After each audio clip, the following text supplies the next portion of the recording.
नमस्कार. सर्वप्रथम सर्व प्रेक्षकांचं न्यूज टीव्ही मराठीमध्ये हार्दिक स्वागत. मी पत्रकार हनुमान शेरे.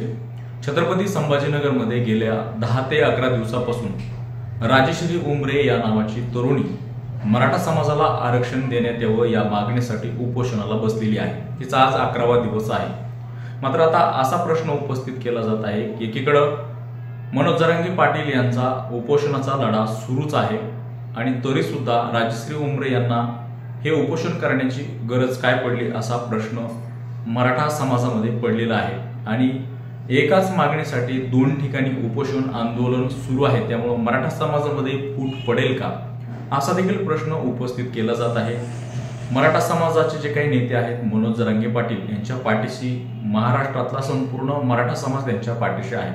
मात्र राजश्री उमरे ह्या संपूर्ण महाराष्ट्राला न मागता फक्त मराठवाड्यातील मराठा समाजालाच आरक्षण मागत आहेत. त्याचबरोबर हैदराबादचं जे काही गॅजेट आहे ते लागू करून सर्व मराठा समाजांना कुणबी प्रमाणपत्र देण्यात यावं असं ते मागणी करत आहेत. मात्र या ठिकाणी अनेक प्रश्न उपस्थित केले जात आहेत कारण की एकाच मागणीसाठी दोन ठिकाणी उपोषण सुरू आहे. त्यामुळं हे प्रश्न मराठा समाजामध्ये उपस्थित होणं साहजिकच आहे. मनोज जरांगे पाटील यांचं सराटे आंतरवाली या ठिकाणी ज्यावेळेस उपोषण सुरू होतं त्यावेळी मनोज जरांगे पाटील यांचं उपोषण दडपण्यासाठी किंवा हे उपोषण विस्कळीत करण्यासाठी हा लढा कुठंतरी स्टॉप व्हावा ह्यासाठी सत्ताधारी म्हणा किंवा मग बीजेपी सरकार म्हणा हे कुठंतरी वेगवेगळे डावपेच आखून डावपेच रचवून मराठा समाजाच्या मनोज जरांगे पाटील यांच्यावरती घालवण्याचा प्रयत्न करत होते. आपण अशा बातम्या देखील बघितलेल्या आहेत आणि पुन्हा एकदा तो प्रयत्न होतोय का? राजश्री उमरे ह्या भाजपच्या कार्यकर्त्या आहेत, त्या माहूरच्या भाजपच्या तालुका अध्यक्ष आहेत.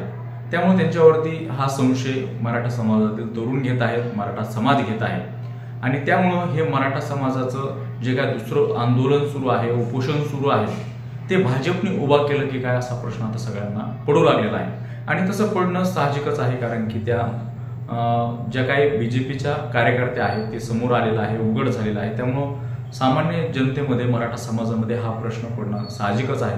मात्र खरं पाहिलं तर तसं आहे का? आणि आणखी काही प्रश्न या ठिकाणी या निमित्तानं उपस्थित केले जात आहेत. मनोज जरांगे पाटील हे मागील 1 वर्षापासून तीव्र स्वरूपाचा लढा मराठा समाजाला आरक्षण मिळण्यासाठी करत असताना राजश्री उमरे ह्या मराठा समाजाच्या आंदोलनामध्ये कुठेही दिसून आलेल्या नाहीत असं देखील प्रश्न उपस्थित केला जात आहे. आणि त्यानंतर त्यांचे जे काही सोशल मीडियाचे अकाउंट आहेत त्या अकाउंटवरती देखील मराठा समाजाच्या आरक्षणासंदर्भात कुठलीही पोस्ट दिसत नसल्याचं देखील चर्चा आहे. त्यामुळं ही संशयाची सुई वाढलेली आहे आणि असा संशय येत आहे. मात्र राजश्री उमरे यांचं उपोषण खरं आहे असं त्यांचं समर्थक देखील सांगत आहेत आणि त्यांनी मराठा समाजाला आरक्षण मिळावं म्हणून खरोखरच हे आंदोलन उभं केलेलं आहे. त्यानंतर दुसरी गोष्ट म्हणजे आतापर्यंत मराठा समाजाला आरक्षण मिळावं म्हणून राजश्री उमरे यांनी कुठं आंदोलन केलेलं दिसत नाही असा देखील प्रश्न उपस्थित केला जात आहे. आता हे सगळे प्रश्न जर आपण लक्षात घेतले तर खरंच म्हणजे या ठिकाणी मराठा समाजामध्ये फळी निर्माण होते आहे का किंवा मग संभ्रम निर्माण होतोय की मराठा समाजाचे दोन आंदोलन किंवा मग आता विधानसभेच्या तोंडावरती मनोज जरांगे पाटील यांच्याकडं जे मराठा समाजाचा जो एक संघ तयार झालेला आहे त्याचबरोबर एक ताकद निर्माण झालेली आहे ती ताकद कमी करण्यासाठी भाजपने हा डावपेच रचला असू शकतो असे देखील प्रश्न सोशल मीडियावरती विचारले जात आहेत. मात्र हे आंदोलन आता 17 सप्टेंबरपर्यंत या तरुणीने सरकारला डेडलाईन दिलेली आहे. 17 सप्टेंबरला मी महाराष्ट्रामधल्या मराठवाड्यामध्ये मुक्तीसंग्राम दिनानिमित्त कोणत्याही नेत्याला मंत्र्याला ध्वजारोहण करू देणार नाही असं देखील तिनं ठणकावून सांगितलेलं आहे. खरं पाहिलं तर आता राजश्री उमरे या 11 दिवस झाले उपोषणाला बसलेले आहेत. त्यांची तब्येत देखील खालवलेली आहे. त्यांना काही विनंती केल्यानंतर काही नेत्यांनी विनंती केल्यानंतर त्यांनी उपचार स्वीकारलेला आहे. मात्र त्यानंतर सुद्धा त्यांची नाजूक परिस्थिती झालेली आहे.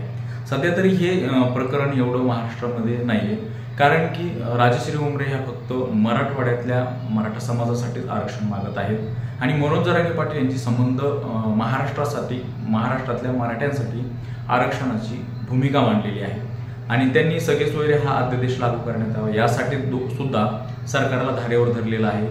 मराठा समाजाला आतापर्यंत मनोज जरांगे पाटील यांच्या उपोषणामुळे काय मिळालं असेल तर आतापर्यंत 1.5 कोटी मराठा समाजाला कुणबी प्रमाणपत्र मिळालेलं देखील आहे, असं देखील अनेक बातम्यांमधून जाहीर करण्यात आलेलं आहे। मनोज जरांगे पाटील यांनी सुद्धा ही बातमी जाहीर केलेली आहे आणि ते यश खरं तर मनोज जरांगे पाटील यांचं आहे। त्यामुळे मनोज जरांगे पाटील यांच्या पाठीशी मराठा समाज खंबीरपणे उभा आहे। मात्र दुसरीकडे आता राजश्री उमरे यांनी हे आंदोलन उभारल्यामुळे मराठा समाजाची जी काही एकी आहे ती डायव्हर्ट होणार आहे का, त्याचबरोबर हे राजकीय डावपेच असू शकतो का, विधानसभेच्या तोंडावर भाजपने असं काही षडयंत्र रचलेलं आहे का, हे सगळं प्रश्न अनुत्तरी आहेत आणि सर्व मराठा समाजाला संभ्रमात पाडणारे आहेत। मात्र सत्य समोर येईल आणि आता 17 सप्टेंबरपासून म्हणजे मराठवाडा मुक्ती संग्राम दिनापासून मनोज जरांगे पाटील हे देखील पुन्हा एकदा सराटी अंतरवाली या ठिकाणी उपोषणाला बसणार आहेत, सुरुवात करणार आहेत आणि त्याच दिवशी राजश्री उमरेंनी देखील मराठवाड्यामध्ये मुक्तीसंग्राम दिन होऊ देणार नाही अशी त्या ठिकाणी डरकाळी फोडली असं म्हणायला हरकत नाही आणि दुसरा दिवस मी 18 सप्टेंबर उगवू देणार नाही असं देखील तिने ठणकावून सांगितलेलं आहे। त्यामुळे आता या राजश्री उमरे यांच्या आंदोलनाबाबत त्याचबरोबर मनोज जरांगे पाटील यांच्या भूमिकेबाबत आपल्याला काय वाटतंय आमच्या कमेंट बॉक्समध्ये नक्की कळवा। आमचे असेच नवनवीन व्हिडिओ पाहण्यासाठी आमच्या चॅनलला शेअर, लाईक, सबस्क्राईब नक्की करा। धन्यवाद।